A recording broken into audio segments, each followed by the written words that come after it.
For some of us, when we first purchased our very first camera, we probably got it for, I don't know, parties, graduations, to record trips, or maybe even just to, take really high quality Instagram and Facebook photos and probably just put it on the dresser and never touch it again. But for the rest of us, it allowed us to open up a world of creativity and excitement and put us on this journey where we were allowed to creatively express ourselves through the mediums of photography and videography. And because of that, we began to go down the financial rabbit hole that is purchasing camera gear. What was your first camera? A Canon 5D Mark II? A Canon Rebel T7? Maybe even a GoPro? You never know. Or was it a Sony A6000? What's up, YouTube? My name is Lau, and you're now watching Extra Long Shorts. Before we start today's video, be sure that you turn on all notifications, subscribe to the channel before you miss out on all this juicy, tender, extra long content. Hurry, you still got time. Now back to the video. My very first camera was the Sony A6000, which when it first came out, MSRP came around $799, and that's with the 16 to 50 millimeter zoom lens. It has a max resolution of 1080p at 60 frames per second, 24 megapixels, Bion ZX processor, electronic viewfinder, USB 2.0 at 480 megabits per second, SD card storage, only one, Sony E-mount, as all Sony cameras do, phase detect, tracking, built-in flash, 179 focus points, articulating screen. Also, it has a 3-inch LCD screen, which in direct sunlight, it's not the best, so I recommend you getting a field monitor. Micro HDMI, not a fan of it, but hey, it is 100% NFC capable, meaning you can tap your phone on it to transfer information such as photos and videos. Something that this camera does have is that compared to my iPhone 15 Pro Max, this camera right here is relatively small. I mean, look at it. And this is the camera, bare body, no cage on it.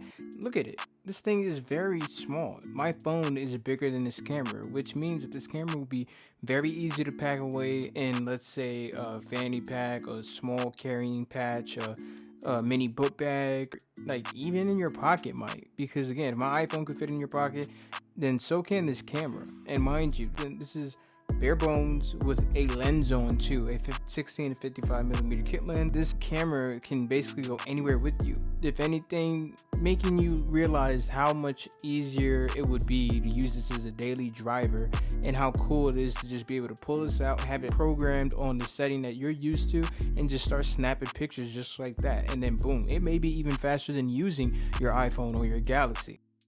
First impression of this camera was really, I don't know why I should use this camera over using something like my iPhone, because again, using your phone is a lot more reasonable to pull out, and easy and convenient to pull out the phone from your pocket, snap a picture, and keep it pushing, rather than pulling out your camera, slapping on the lens, putting the battery in if you don't have the battery in, then trying to tune it to the perfect setting, adjust for brightness. But it's the process of you doing that and dialing in, getting in tune with the camera body. It's a whole process and a routine that once you do that every day, it stops feeling inconvenient and starts feeling convenient.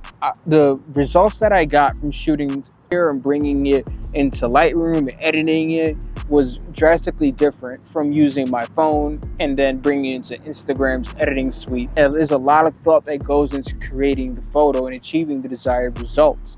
Even so, because it's such a simple camera, you can do all that, especially if you get real good, you dial in all your settings, and you can still put it on the tripod, set and forget, and shoot what you're trying to get and then move on. It really allowed me to shift from relying heavy on the auto modes to going in and feeling comfortable operating manual mode. I was scared to use the manual mode, but slowly but surely, by doing photography drills, which is basically, in order to form a habit, you need at least repeat a task 28 times for 28 days. I did 10 photos a day. Some photos focused on my foreground, background elements, separation. Some of them focused on composition of my photos, point of view. And I slowly but surely was able to grow my talent and drilled in the settings of these cameras and got that much more familiar with how to operate this camera and achieve the desired effects that I was looking to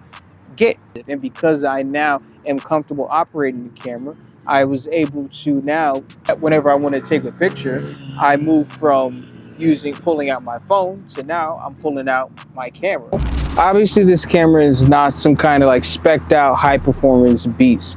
This camera is pretty simple. It's got a very simple menu, very easy to maneuver around, very minimal buttons, lightweight, portable, which means it's very easily, you can take it around anywhere with you. You put it in a pocketbook, put it in a little fanny pack, even fit it in your pocket without a cage on. Even with this cage, I could still fit it in a pocket because this camera is really that small and very affordable, you know? And that's really important for someone who, especially when it comes to lenses, because these lenses, I'm telling you, is for some good glass, it can cost you anywhere upwards 300 to 26,000. And then then at that point, we're talking about like the big boy lenses for like Arri Alexas and Black Magic or so many, you know, things of that nature. But we're not talking about that today. We're talking about, yeah, we're talking about one of these right here. This camera is obviously meant, this is as an entry level,